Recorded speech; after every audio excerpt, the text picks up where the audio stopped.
All right. I'm going to ask you to start off by telling me your name, where you live, and what you do. My name is Lee Jackson. I live in Dallas and Denton, and I'm the Chancellor of the University of North Texas System. Are you a native Dallasite? I was born in Austin. I came to Dallas when I was a couple of months old. So what is it that you like about Texas that keeps you here? Well, I like having a sense of place, and for me, this is the only place that feels like home. It's not the most beautiful place in the world at times, but it's home, and I'm one of those people that feels better when I'm connected to my roots. When you were growing up, were you familiar at all with the Dealey family? No. I grew up in Oak Cliff. My father was an accountant and a corporate employee. My mother was a school teacher. They were not civically or politically active, and we didn't live in the politically active part of town. We lived in a really nice middle-class area, pretty far from the circles of influence in Dallas, and I didn't really know anything about the structure or the leadership of Dallas at the time. Where did you go to your higher education? I went from Dallas to Duke and got my bachelor's degree at Duke University, and then a master's degree in public administration at SMU, what was a city management professional training program, really. And what kind of positions did you hold before the Dallas County Judge? Well, I started while I was at SMU with an internship in the city manager's office. So starting in August of 1971, I was an assistant to the Dallas city manager. I did that for 3 years. Then I ran a congressional campaign when I wanted to learn more about electoral politics. I worked for a congressman. And then in 1975, I went to Austin and worked for a state representative. And in 1976, I ran for and was elected to the Texas House of Representatives. So for 10 years, I served in the Texas House of Representatives, and then 16 years as county judge. Have you been a Republican or a Democrat? And I was a Republican all those elected years. And if your family wasn't particularly political, what made you choose the Republicans and to pursue a more political life? Well, let's see, they're two separate stories. When other young boys in Oak Cliff wanted to play for the Dallas Cowboys, I wanted to be President of the United States.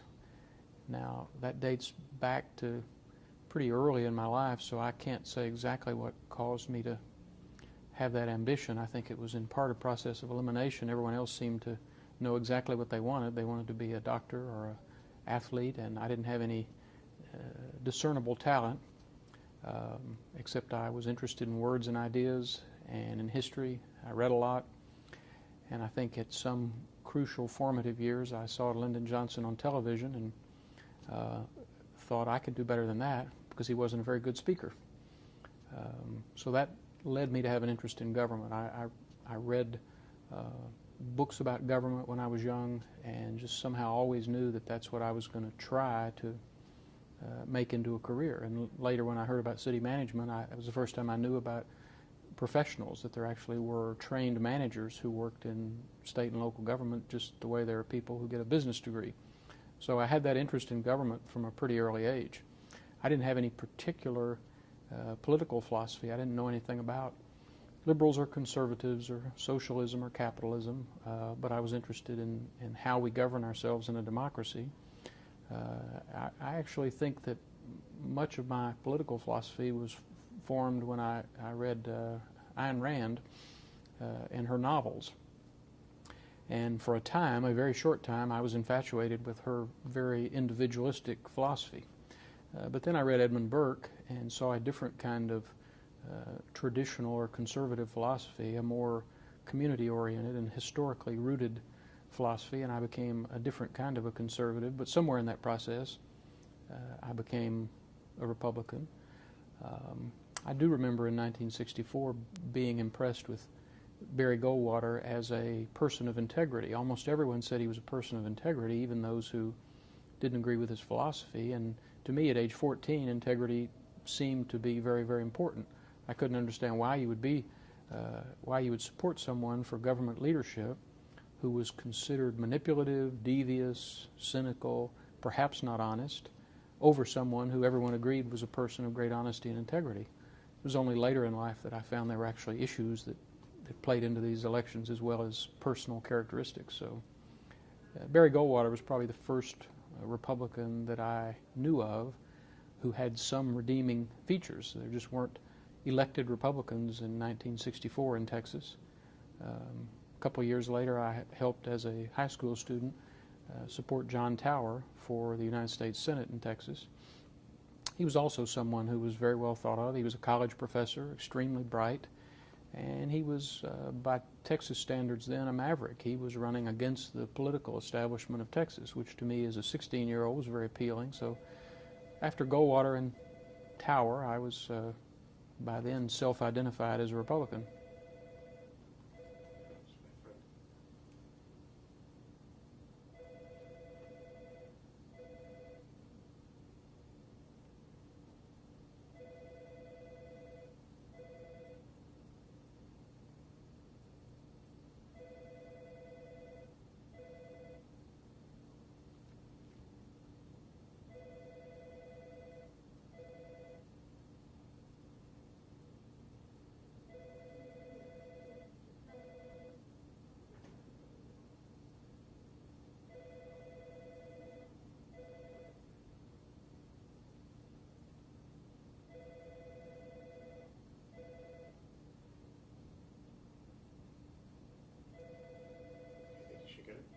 Nope, I don't care who it is. They can ring all day, I'm not going to get it. It must be somebody dialing direct, because I don't believe my staff would be doing this to me while I'm mic'd and can't get out of this chair. Okay. Can you tell me what you thought of President Kennedy before his assassination, what your impressions were at the time? Well, as I say, 1964 is really my first political memory. It seems odd to say it, but I don't recall having any awareness of President Kennedy. I was 13 at the time of the assassination. I was in junior high school in Dallas. It was a powerful event when it happened, and there were a lot of ramifications, but really up to that point I don't remember having a political philosophy or really any awareness of him as president. My parents didn't talk about him over the dinner table. I just had no awareness of it. Well, can you tell me about that particular day and the days that followed, what you remember? Well, I was, as I say, I was 13 years old. I was in the 8th or the 9th grade. I think I was in algebra class when they first came on the loudspeaker at school and announced that, and of course some of our classmates were downtown. There were some people who knew the president was in town, and some people had gone down with their families to see him. It wasn't a big thing, but we were aware it was happening that day, and they came on with a report that there's been some kind of an accident or some kind of a disturbance, and it's not been confirmed. Well, it wasn't presented as anything very conclusive, and I don't think, like most young teenagers, most people took it very seriously at that point. It was really, as I remember it, a second announcement shortly thereafter, maybe 15 minutes, a half an hour, that did come on and confirm that the president had been injured, wounded, I don't remember the exact words, that students who wanted to leave school would be allowed to leave school, that families in some cases were coming to get the students, and I think we were asked to put our heads on our desk and have a period of silence. All teaching stopped, and at that point, with the second announcement, the tenor of the school day changed. It was all of a sudden a different kind of event than anyone had ever experienced. It was really not that day, but pretty shortly thereafter, that being in Dallas became a part of the experience. I suspect the first announcement was just about the same for school kids all across the country. You somehow knew, even if you didn't understand any of the details, that some awful historical event had happened, and it didn't matter where you were located. In the days that it followed, Dallas was aware that it was in the spotlight, and there were a lot of people second-guessing the security, the skills of the Dallas police, the political climate in Dallas. Dallas, the city of hate, was a term that was then put forward nationally, and I think even to children, we understood that this was not only something awful, but it was somehow a part of our city, and our community was different because we were the city where it happened.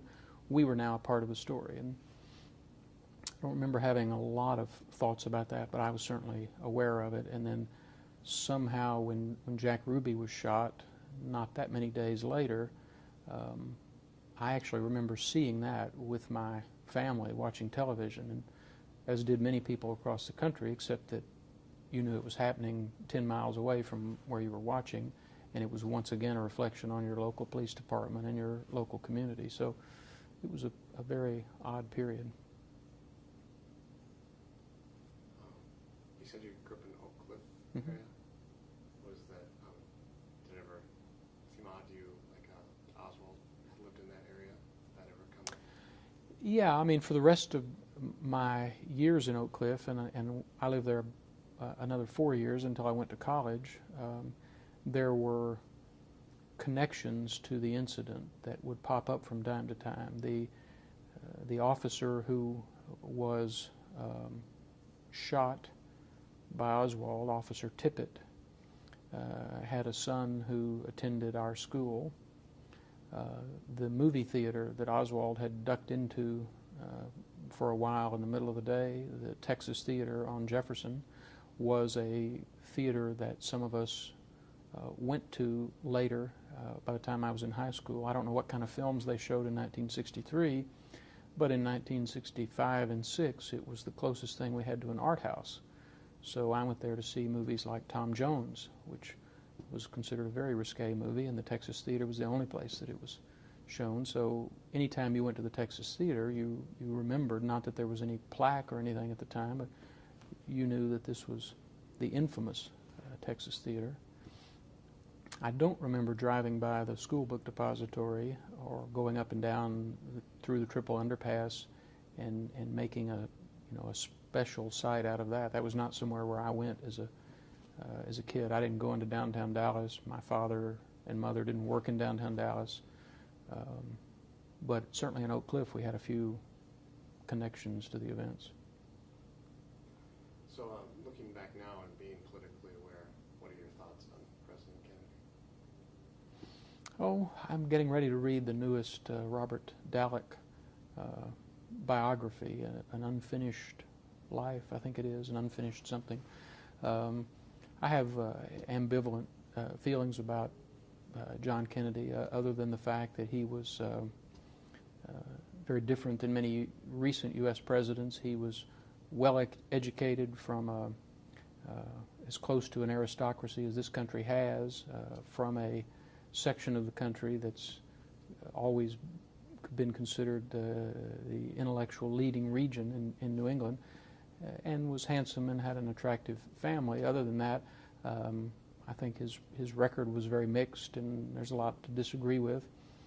As a Republican and a conservative, there are a number of things I can look back and say I probably wouldn't have agreed with John Kennedy on had I been of voting age at the time. On the other hand, by today's standards, he was much more conservative on many issues, much more aggressive on international defense issues than many of his successors are in the Democratic Party today. And so there's some things that Republicans look back to and think that John Kennedy was their kind of Democrat by modern standards.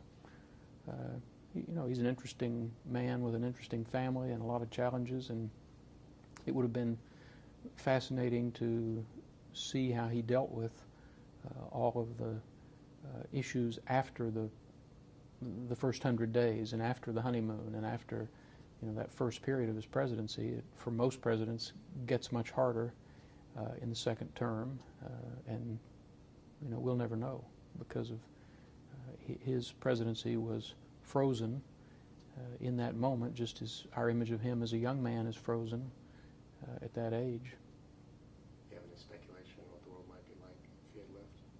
No. Did you encounter people who had a negative attitude towards Dallas? Well, only on one very notable occasion.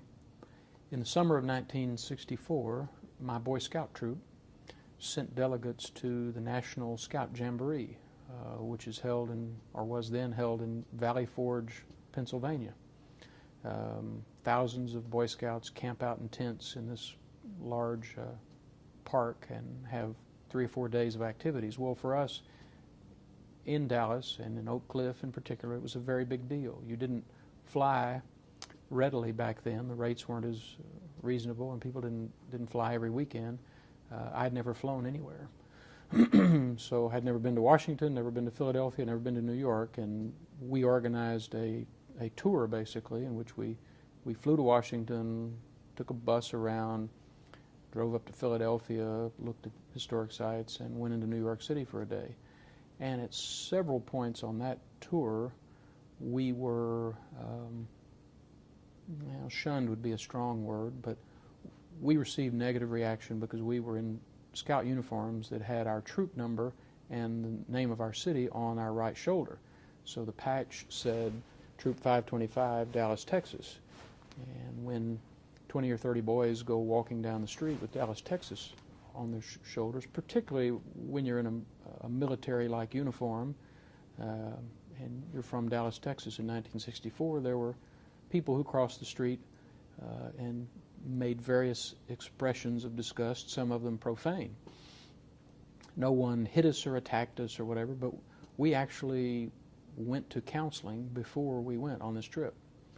That is, the Boy Scouts sponsored a preparation for the trip in which some kind of a counselor was brought in to visit with our parents and with us to point out to us that you're probably going to receive some comment about being from Dallas. The rest of the country is angry, and Dallas to some degree bears the weight of this, and so you better be prepared for it. I don't remember what was said in the program. I just remember how what an eye-opener it was, and really appropriate, because it did happen a little bit, and it was better that we were prepared. So that's the only time that I remember. We were not hosting a stream of visiting business people in our home in Oak Cliff. I don't remember coming in contact with people outside the region during those years, except on that one trip. So, on the one trip, I did realize that what I had heard, that the rest of the country had a concern about Dallas and an anger that in part was directed at Dallas, was in fact true to some degree. It existed, and we experienced it, and it helped me understand that a little bit. And what things do you think helped improve Dallas's image over the years? Just time, or specific? I think it's just time. I don't think there's really anything you can do about that. Now, you can certainly avoid doing dumb things, and it was important that Dallas recognize that history happened.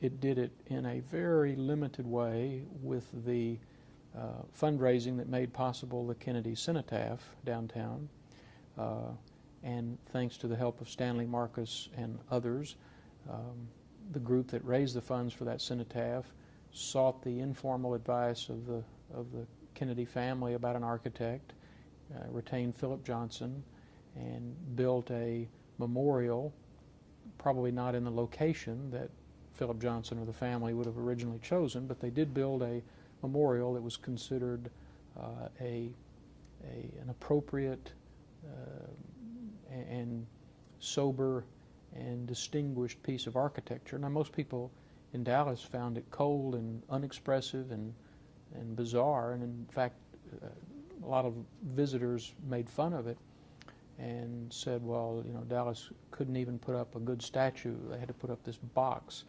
And it was probably a little hard for the people at the time to explain, well, we didn't really choose this. We tried to do what others suggested was the right kind of architecture. And whether it's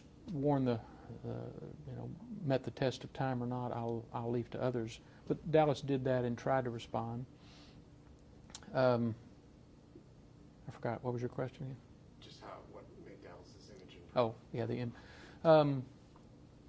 well, Eric Johnson was elected mayor shortly thereafter and was not a native Texan, was from a really different background, one of the founders of Texas Instruments, I'd moved the company there from New Jersey. He had a Scandinavian-American background, had very high academic standards, and as a result had very high standards for Dallas, the city to which he had helped transplant this corporation, which was going to be a global corporation, again very unusual for Dallas. So some people saw in the election of Eric Johnson a deliberate decision on the part of Dallas voters to break from the past and be more progressive, seek to compete on a larger playing field. I don't know if that was really a factor in the election. I was not a participant or aware of it at the time. It certainly is one of the results, though, that because Eric Johnson saw things on a larger scale, he, more than any person, promoted DFW Airport, and DFW Airport, probably as much as any one factor, helped change the image of Dallas. For one thing, it gave people a reason to come through here on their way to a lot of places. It gave businesses a reason to relocate here and greatly expanded the international business in the region. So Dallas was not just another sleepy southern town that happened to be the site where a climate of provincialism and hate and negative politics had created the environment that enabled the assassination of a president. Dallas became, like Atlanta, a city that was bigger than its region and that had a lot more going for it. And people over time put things in perspective, that the assassination happened in Dallas the same way that the assassination of Robert Kennedy happened in a hotel in Los Angeles, and maybe they acknowledged over time it didn't really have anything to do with the city itself.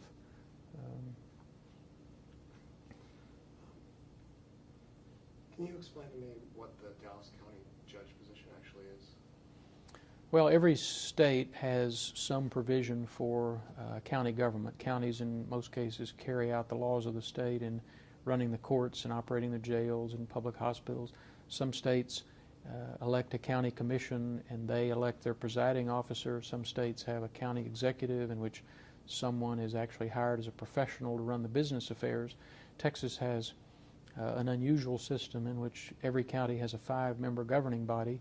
4 county commissioners are elected from districts, and they have some road and bridge duties, as well as sitting on the 5-member commission that adopts the tax rate and runs the county government. And the 5th member of the Commissioners Court is elected countywide, has the title of county judge because it is a historic title in Texas. And in the old days, the county judge was the only type of judicial authority. There were no lawyers, no specialized courts, but you had a person designated in a farming area in the 19th century to be the county judge and to hold court on small matters that weren't big enough to go to state court. Over time, the county judge title still exists, but the jobs are completely different in the biggest counties of the state. It is like being mayor of the county. It presides over the Commissioners Court, provides leadership on major issues, serves on a lot of committees and boards, and represents the county in doing business, signing contracts and building buildings and all those sorts of things. So Dallas County has about 5,000 employees, a $400 million budget. They operate the Parkland Hospital, the hospital, ironically, whose emergency room received John Kennedy before he died. They operate the jail, not the one in which Lee Harvey Oswald was shot. That was a city jail, but now we have a city-county combined jail that the county operates. The city's no longer in the jail business, and Dallas County operates it. We operate the juvenile delinquency system, the mental health system, and a lot of other miscellaneous government services. And what made you run for that office? Well, I was in the state legislature. I had begun as a single man of 26, and the state legislature is a very part-time job, and after 10 years I had a family, a wife and 2 children, and couldn't do that anymore, and I'd already announced that I was going to retire when our county judge announced he wasn't going to run for election. I had actually written my college term paper on the Dallas County budget. I had more interest in and knowledge of county government than most people because it's considered a sort of forgotten level of government. A lot of people are interested in cities because they get all the glamour and the attention, or they want to go to Washington, but the counties are pretty well forgotten. But I always thought it was an interesting hands-on level of government that did a lot of direct services. Didn't make a lot of policy, so it wasn't maybe as philosophically exciting, but if you look at mental health and health care and roads and elections and operation of the courts, it has a lot to do with the quality of life, I still think. So it was a very interesting position, and I thought I had a reasonable chance of winning, having had some success in the state legislature, and there weren't too many other people getting ready to run, so I got into the race quickly. And once you got elected, when did you decide to support the creation of the museum?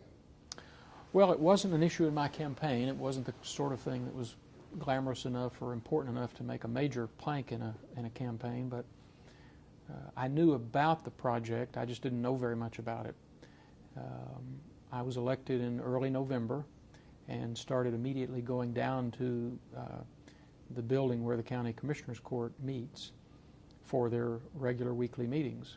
And I would spend a little time in the building after the meetings. I would visit some of the offices, and I was doing my homework about county government. And it struck me from the first day that I went there for my first Commissioners Court meeting that there were people milling around outside the building. And some of them would come into the building. There were signs posted on all the doors and at the elevators, no access to the 6th floor. And yet people didn't believe what they read. They couldn't believe there was no way to get to the 6th floor. They just assumed it was only for special people. So they would come inside, ask the people at each desk, well, what's the real way that you get to the 6th floor? And they were told, well, no, it's locked. There's nothing on the 6th floor. It's locked up. They would say, thank you very much, and they would go over to the fire stairs and go in and try to go up to the 6th floor. Sometimes they would get locked in the fire stairs, and people would have to let them out. So it struck me as a very odd situation. And so I asked more about it and found that there were, in fact, plans. The plans had been stalled. A group of citizens had formed a nonprofit organization, had raised some money, and had engaged some planners to create a vision of what could be done on the 6th floor with about $3.5 million. But they had not been able to get very close to raising $3.5 million. It was just not a high priority. There were not that many people in 1986 who were vigorously opposed to doing some kind of a memorial or a Kennedy museum, but there were also not very many people that ranked it as a high priority for their philanthropic activities. So they had raised a few $100,000, a little bit less than $1 million, and were not anywhere near $3.5 million. I felt like it was a problem that needed a solution, because you couldn't work in that building and not see that on a daily basis something was wrong. People were coming from around the world. It was truly the most international group of visitors that you could ever imagine at any sort of a tourist attraction, because there would be people from all over the United States and countries, business visitors, Japanese businessmen would pull up in a taxi or a limousine. It would stop. They would all get out, point their cameras, jump back in the limousine, and go off to the airport. American families on tour would get off of the interstate highway, ask directions where that building is. They would park nearby and come walk around the building, go inside, stand outside and pose for pictures with their family in the foreground and the building in the background. Ask everyone concerned, where can I go to find some information, and basically be told, well, we're sorry, there's not any information, it's just a building. Didn't seem to me that that should be allowed to go on, and if I could think of a way to solve it, I wanted to do that. And so what I proposed was that if my colleagues on the Commissioners Court were supportive and we could come up with a way to finance the improvements without extending the county's credit, that is, without committing funds that otherwise were needed for jails or courts or hospitals, and if the exhibit could operate successfully and repay that as a loan, then we would help build the physical improvements.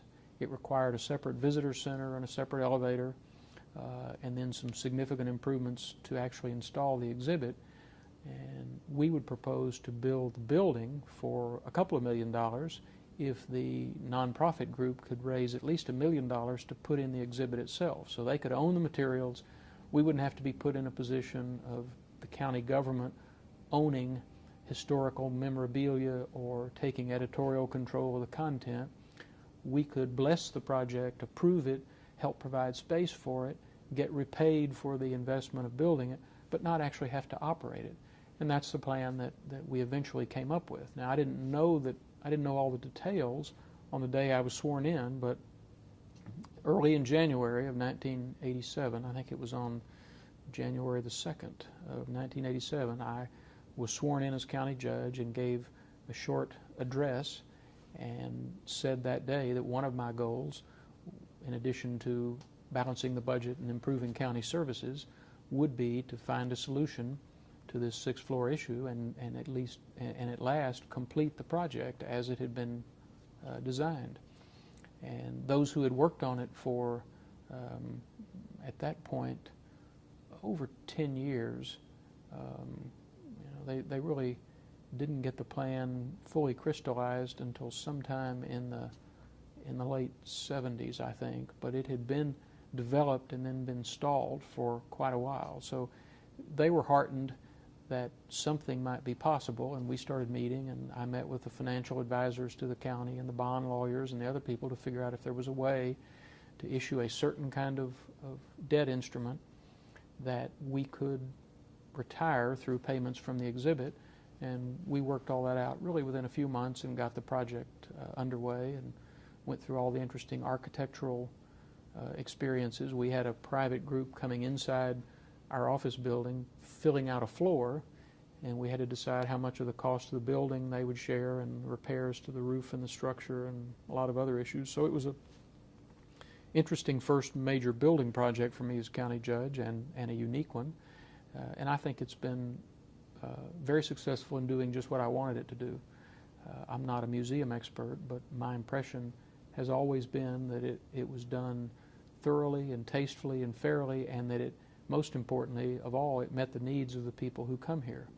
That whether you come from Waxahachie or Stockholm, if this is your one chance to be in Dallas and you want to come here and feel some completion, that you can see the site in context, you can learn about the history, you can see how people felt and learn about the times, that exhibit provides more than just the gruesome ballistics exhibit that some people expect. Now, there are people who want to delve into conspiracy theories and ballistics a lot more, and they go on and specialize in the area, but to provide a broad overview, giving all the theories without being too partisan one way or the other about which theory is right, I think it's done a really excellent job, and it's satisfied the need, and it's become really more successful than I could have envisioned. There was a concern that after the initial years, that with every passing generation, the memory of the events would fade, and that attendance would slowly decline, and that would end up being a liability, that somehow it couldn't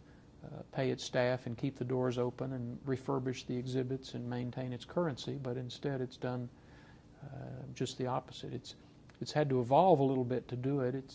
The exhibit has grown beyond the original boundaries. It does now have some collections of archival material and memorabilia that were not originally envisioned. It's now hosting events and art exhibits that are tangential to the original events of November of 1963, but so far nothing's been done that I know of that's not been appropriate and that's in fact helped build an audience for the history that's at the core of the museum. So did the county have any kind of editorial say over what happened in the museum, or did they just put the money? Yes, we did have a considerable amount of informal editorial oversight of what didn't go into the museum, maybe more than what did. The designers of the exhibit, Staples and Charles, a firm out of Washington, D.C., made a variety of proposals, stages of proposals of the scope of what would be in the exhibit, and we were briefed on those, and had there been, let's say, a dominance of the exhibit by materials speculating about all the different theories, and had that been the only content of the exhibit, I think there would have been disappointment. Not that there was a sense that there were things that shouldn't be presented, but just you only had so much space, and you could either make it into the Conspiracy Museum, which later became a private activity elsewhere in Dallas, because there's plenty of room for all the books and the ideas that have developed over the years, but that really wasn't what this site was envisioned to be. So we were made aware of what was being planned, and we had the opportunity to raise questions. We didn't write the script or select the materials or edit the videos, but we were kept informed about how it was developed. Was there anything in particular that you had to say no I don't to? know. I don't remember anything that was a real problem. I took an active personal interest in the copy because I was curious about how the curator and consultants would approach all the various sensitive points. How do you present the criticism of Dallas in Dallas in a way that's historically fair, because it has to be presented, and yet also present what Dallas would consider its response or rejoinder to those criticisms, and not look like you were creating a biased exhibit in favor of the hometown. You know, how do you present the multiple conspiracy theories briefly without choosing one over the other? How do you present the Warren Commission report in a way that helps everyone understand what it was without going to great lengths to endorse it or reject it, or build a greater controversy as a part of the exhibit, which wasn't its purpose. And I did review really all the initial panels and copy and draft for the wall boards, not all the video and things like that, but I looked at a lot of the major exhibits and probably made some editorial suggestions, but I don't remember anything that was any real controversy over content. They knew the kind of middle ground they were aiming at, and I thought they did a very professional job of hitting the mark. Mind if I shut that door? Sure. Hear the person talk.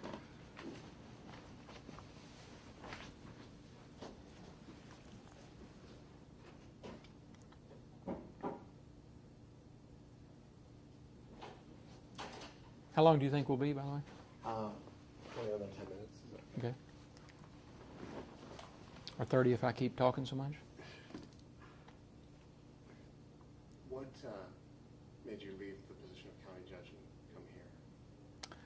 Oh, I announced in the fall of 2001 that 4 terms was going to be enough, 16 years was enough, and I did not use the cliche that I've accomplished everything I wanted to do, because there were always new projects. There are things going on right now.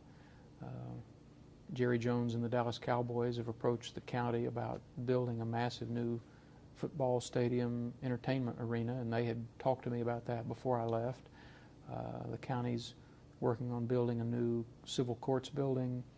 We have air quality issues. There were a lot of things I'd worked on that weren't finished or that would have been exciting, but to me at least there came a point where you're used to waking up with excitement, going down to the office and enjoying all the new challenges, and finally after 16 years I just didn't feel like I was 100% challenged. I was maybe only 90% challenged, and so that to me was a signal it was time to find something different to do.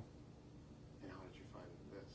I didn't really. This found me. I announced in November of 2001 that I would not be running for re-election, and for the next 4 months I had about 30 different proposals. Now some of them were very informal. A friend might say, well, have you ever thought about so-and-so? I talked to so-and-so. I had people call me and say our board was talking about needing a new head of this foundation or of this hospital or this project. And so I had different things that people talked to me. They wanted to know what I was thinking about, and I told them I really wanted something that involved at least partial responsibility for running an organization.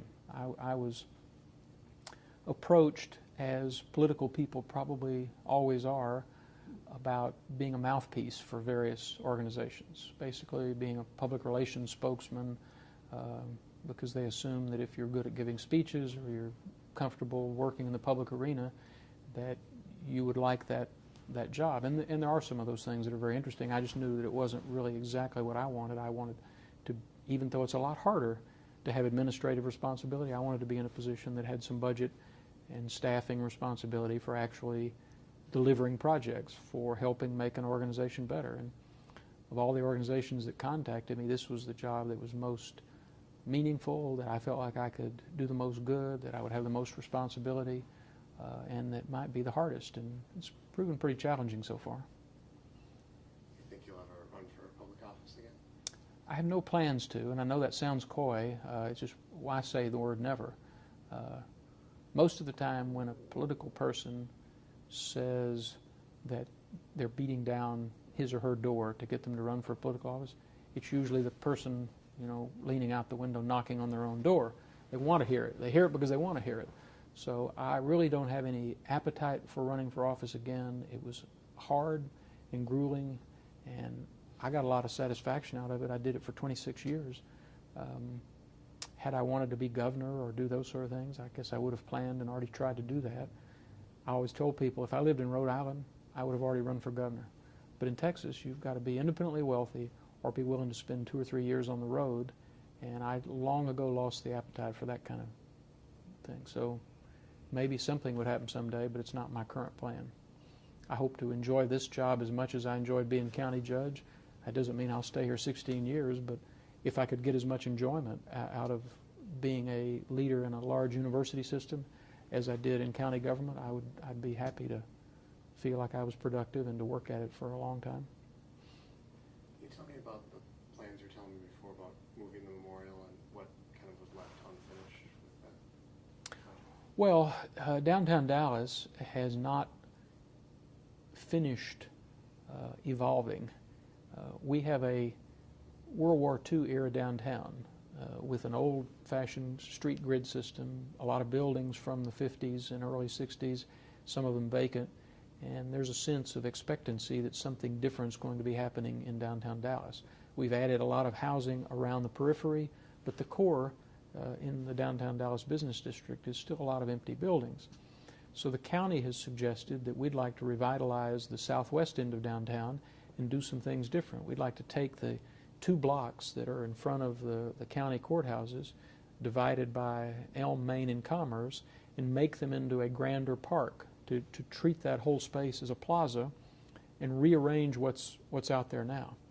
We have a historic cabin, the John Neely Bryan cabin, that's not in its original location, and it was not really John Neely Bryan's cabin. But that's fine. It's still a pretty neat 19th century hewn log cabin, and it could be moved slightly differently on the site and still be very attractive.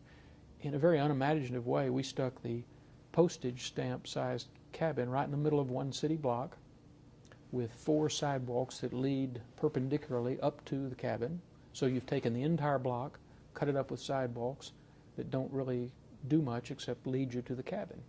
And in the summer months, it's very hot with a lot of concrete and very little shade. Next to it is a block, also square, with a square building, the Kennedy Cenotaph, stuck exactly in the middle of the block, and again with large, wide concrete sidewalks leading up to the square.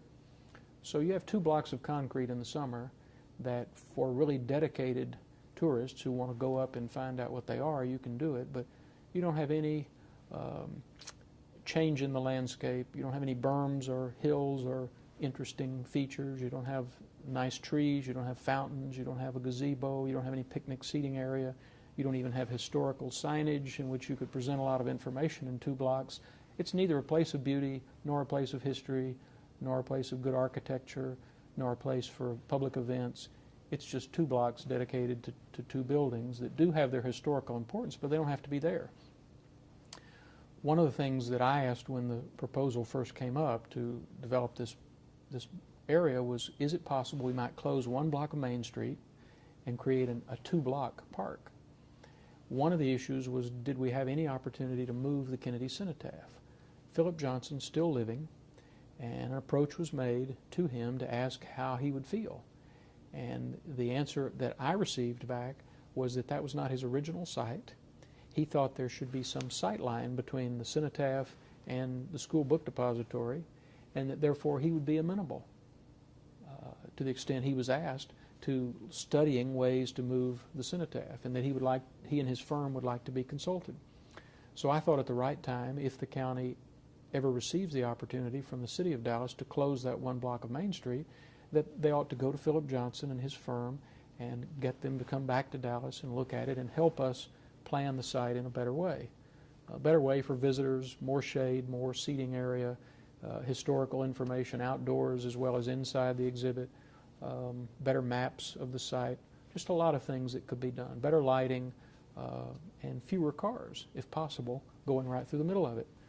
That street, Main Street, carries very little local traffic. It carries some buses, carries some through traffic, but it's not critical to downtown's commercial needs, and we could easily close that street and make the whole area much quieter, serve all the same traffic on Elm and Commerce.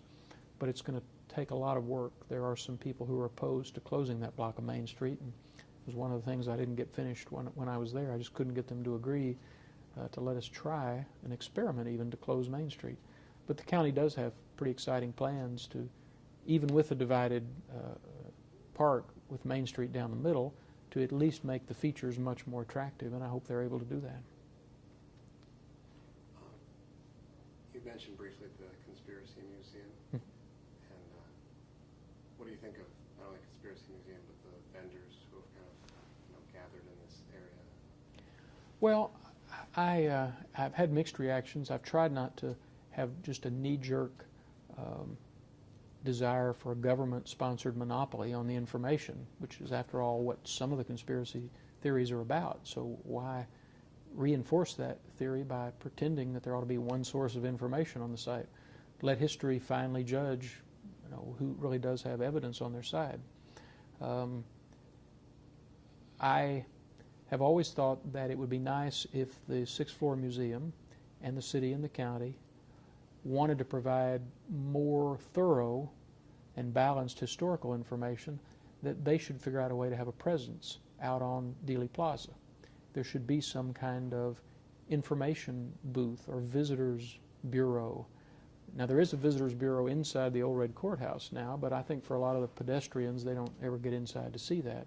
I'm talking about people in uniform or red T-shirts or whatever that would actually be guides, might have material available for sale, certainly would have maps, direct people into the sixth floor museum.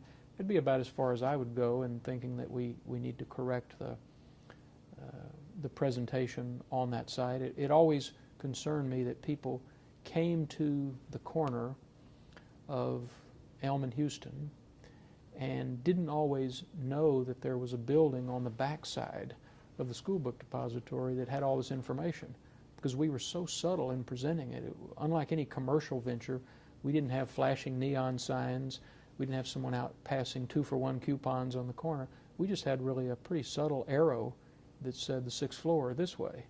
Well, if you talked to one of the private guides who sold you one of the tabloid newspapers and offered you a sidewalk tour, they may or may not have mentioned that there was a museum on the back side of the building, and you may have gotten back in your car and gone on to Hoboken and never knew that this whole information presentation was there.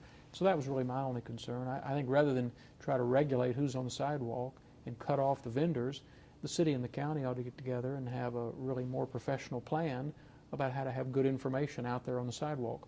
And if they do that and people choose and they want to buy the tabloid newspaper or they find it more interesting, then great. Let the marketplace support it over time, and let the best tabloid win. How do you see the sixth floor museum in comparison to the Conspiracy Museum? Well, this will sound critical or petty. It's really not, but I've never been that interested in the conspiracy theories. Not that I believe the Warren Commission so wholeheartedly that I'm not interested. It's just not one of my historical interests. I haven't taken the time to go and explore it, and therefore I have to confess I've never been in the Conspiracy Museum. It's not a petty block, I hope, on my part. It's just one of those things I never did. So I don't believe I ever got a complaint about them. I never had someone come and say it's just outrageous that you allow them to be presenting this biased information or whatever. As far as I can tell, people come to the site with a buyer beware attitude, and they go seek out whatever they want to seek out, and they're not complaining to the city or the county or the authorities, quote unquote, that somehow they ought to be protected or that museum's not good enough. So whether it's a really good historically accurate presentation of various theories or not, I just don't know. Can you tell me a little bit about when Oliver Stone came to town, how that played out, him trying to get access? Well, we had a couple of breaches of what we thought were our regulations for that building. It's obviously a special building, and we had county-wide policies about filming. And then over time we developed some special standards for that building because there was so much interest. We were caught short one weekend when a radio production company got an injunction forcing us to allow Morton Downey to broadcast live from inside the 6th floor. And we had always been able over the years to tell every organization, including CBS, ABC, and the national television news, that you can do a number of things outside. You can go through and film footage inside the 6th floor, but you can't do a live show inside because, again, we have people coming from around the world, and this is their only chance in there. And while it's not a sanctuary or a religious site, it is very powerful emotionally to a lot of people to have that one experience for an hour and a half, 2 hours. Therefore, we didn't let anyone in. Well, Morton Downey got, as I remember it, on a Sunday, a judge to issue a restraining order that forced us to let him in to broadcast. So that was breach number one.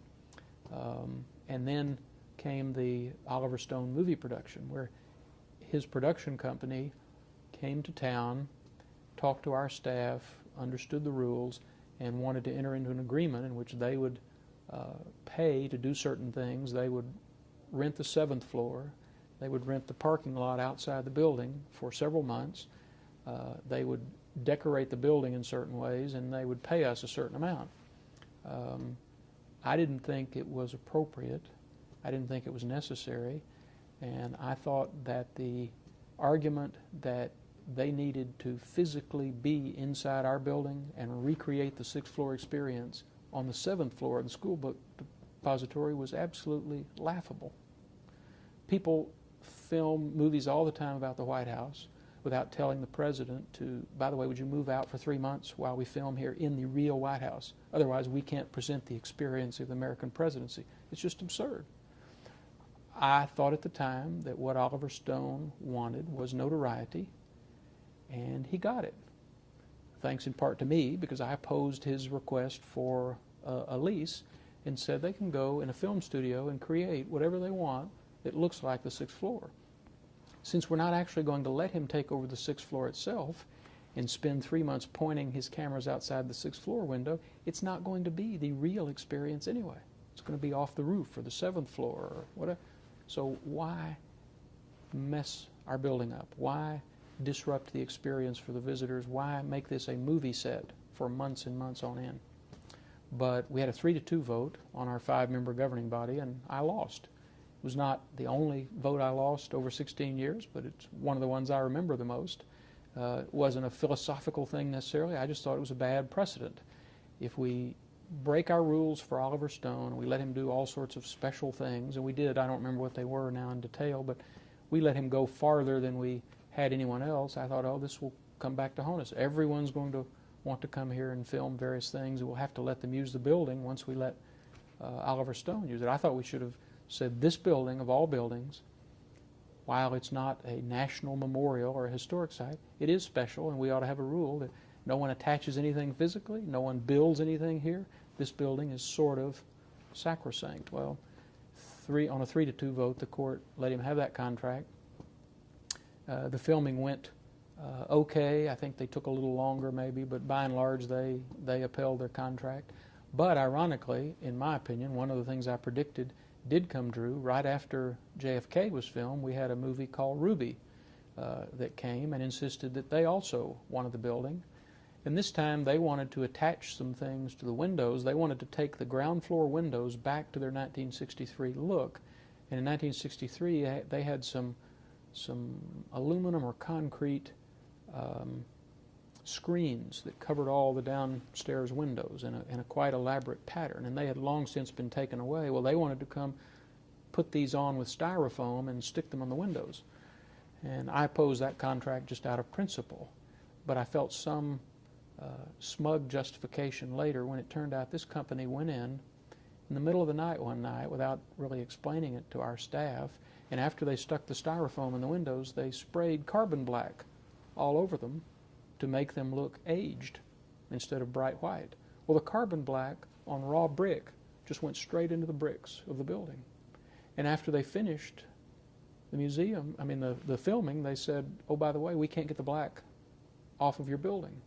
The first floor of this historic site is now defaced by this film company that sprayed carbon black all over our building, which to me made my point that why would we be using this building as a movie set? For reasons like that, go off somewhere else and recreate the building. But that's really all I remember. I didn't pal around with Oliver Stone. Don't think I ever met him in the filming. And I don't remember any other problems. Mine was really philosophical. It wasn't a reflection on Oliver Stone's quality as a filmmaker or his historical accuracy or lack thereof. I love all kinds of movies, and he can make movies that are as provocative as he wants to make them. I just didn't think he needed that building in order to create a sense of historical verisimilitude. One second here.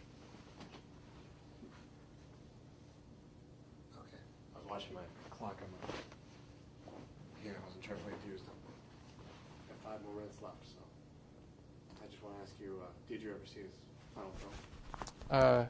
I did not see it in the movie theater, but they brought it. Let's see here.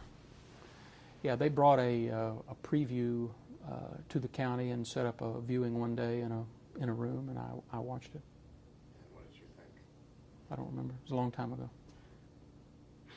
Okay. And you said you never took the time to really go into the conspiracy theories and stuff, but you seem to have some trepidation about the Warren Commission.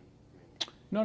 There were obviously the Warren Commission was at the center of the controversy over what kind of history could we present if all we knew was what the Warren Commission had validated. And so it was probably more awkward than at Ford's Theater in Washington about which series of events do you present as the basic story of the exhibit. And they presented the Warren Commission and a separate panel on other theories and tried not to draw any conclusions. So that's really, it was important to know how you were going to treat the Warren Commission, because up to that point, a lot of the commentators divided into the camps, either endorsing the Warren Commission or opposing it. People wrote books, basically, in which this would be another book endorsing the Warren Commission after reviewing all the evidence, or yet another book debunking the Warren Commission and criticizing it. And our exhibit wasn't designed really to be either one.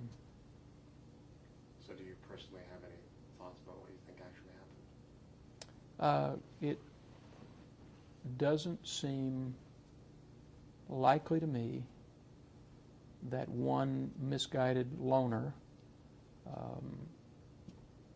in the only really well-organized and effective decision in his entire life acted alone and killed the President of the United States.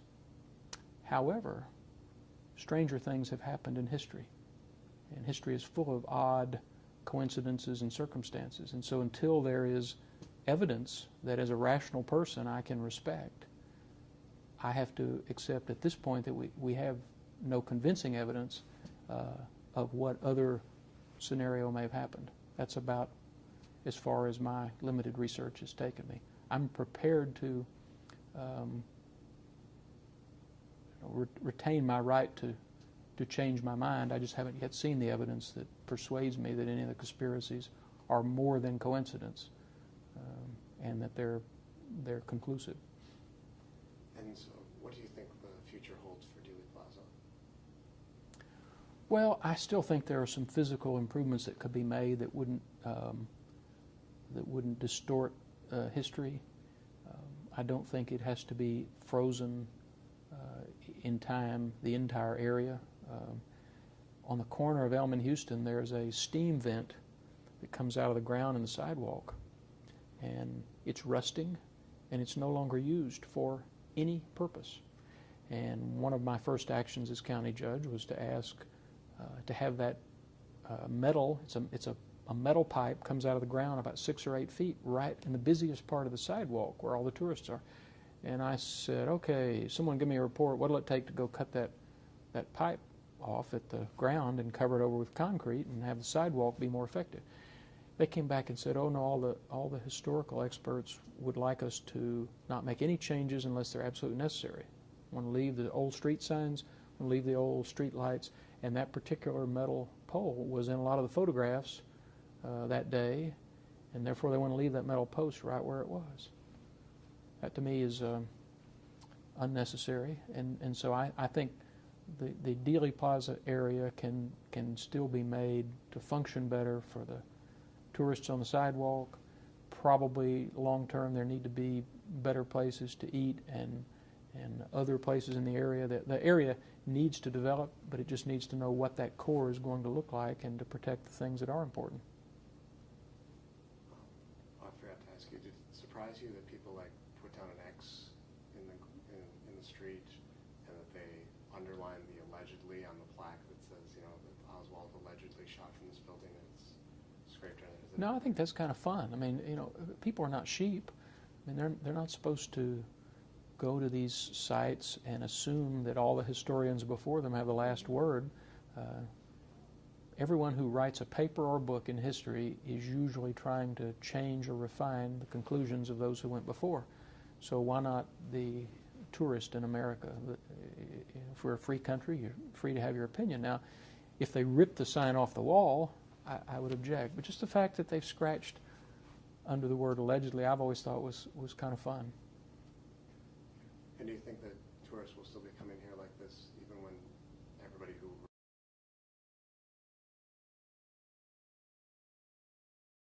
But I was interested in how we govern ourselves in a democracy. I actually think that much of my political philosophy was formed when I read Ayn Rand and her novels.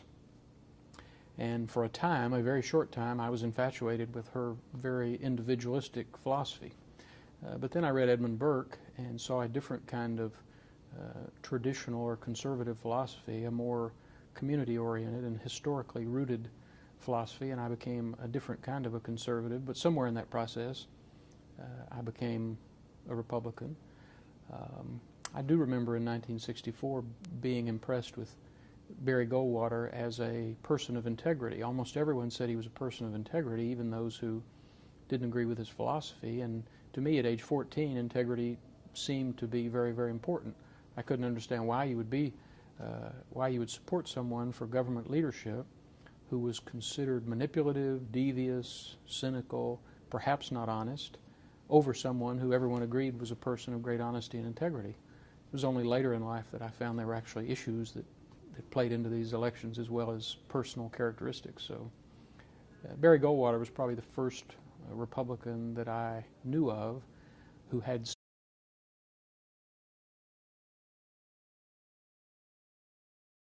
Okay, so you can just look at me and speak conversationally. All right. I'm going to ask you to start off by telling me your name, where you live, and what you do. My name is Lee Jackson. I live in Dallas and Denton, and I'm the Chancellor of the University of North Texas System. Are you a native Dallasite? I was born in Austin. I came to Dallas when I was a couple of months old. So what is it that you like about Texas that keeps you here?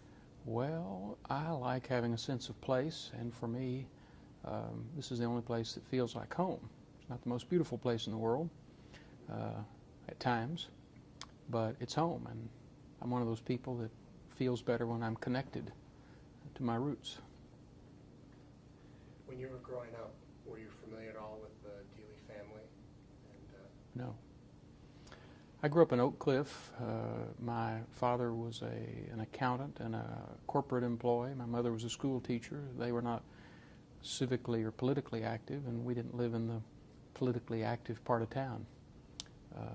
We lived in a really nice middle-class area, pretty far from the circles of influence in Dallas, and I didn't really know anything about the structure or the leadership of Dallas at the time. Where did you go to your higher education? I went from Dallas to Duke and got my bachelor's degree at Duke University, and then a master's degree in public administration at SMU, what was a city management professional training program, really. And what kind of positions did you hold before the Dallas County judge? Well, I started while I was at SMU with an internship in the city manager's office. So starting in August of 1971, I was an assistant to the Dallas city manager. I did that for 3 years. Then I ran a congressional campaign when I wanted to learn more about electoral politics. I worked for a congressman. And then in 1975, I went to Austin and worked for a state representative. And in 1976, I ran for and was elected to the Texas House of Representatives. So for 10 years, I served in the Texas House of Representatives, and then 16 years as county judge. Have you been a Republican or a Democrat? And I was a Republican all those elected years. And if your family wasn't particularly political, what made you choose the Republicans and to pursue a more political life? Well, let's see, they're two separate stories. Some redeeming features. There just weren't elected Republicans in 1964 in Texas. A couple of years later, I helped as a high school student support John Tower for the United States Senate in Texas. He was also someone who was very well thought of. He was a college professor, extremely bright, and he was, by Texas standards then, a maverick. He was running against the political establishment of Texas, which to me as a 16-year-old was very appealing. So after Goldwater and Tower, I was by then self-identified as a Republican.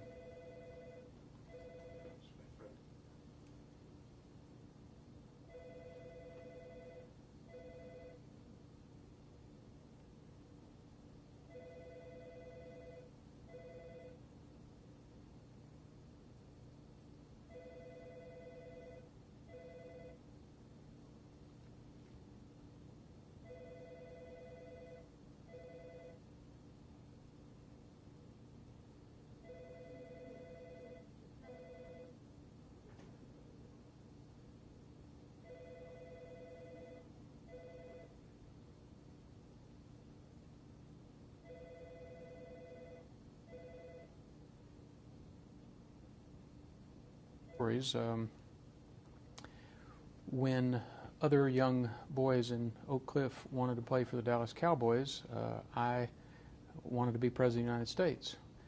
Now, that dates back to pretty early in my life, so I can't say exactly what caused me to have that ambition. I think it was in part a process of elimination. Everyone else seemed to know exactly what they wanted. They wanted to be a doctor or an athlete, and I didn't have any discernible talent. Except I was interested in words and ideas and in history. I read a lot, and I think at some crucial formative years I saw Lyndon Johnson on television and thought I could do better than that because he wasn't a very good speaker. So that led me to have an interest in government. I read books about government when I was young and just somehow always knew that that's what I was going to try to make into a career. And later when I heard about city management, it was the first time I knew about professionals, that there actually were trained managers who worked in state and local government just the way there are people who get a business degree. So I had that interest in government from a pretty early age. I didn't have any particular political philosophy. I didn't know anything about liberals or conservatives or socialism or capitalism.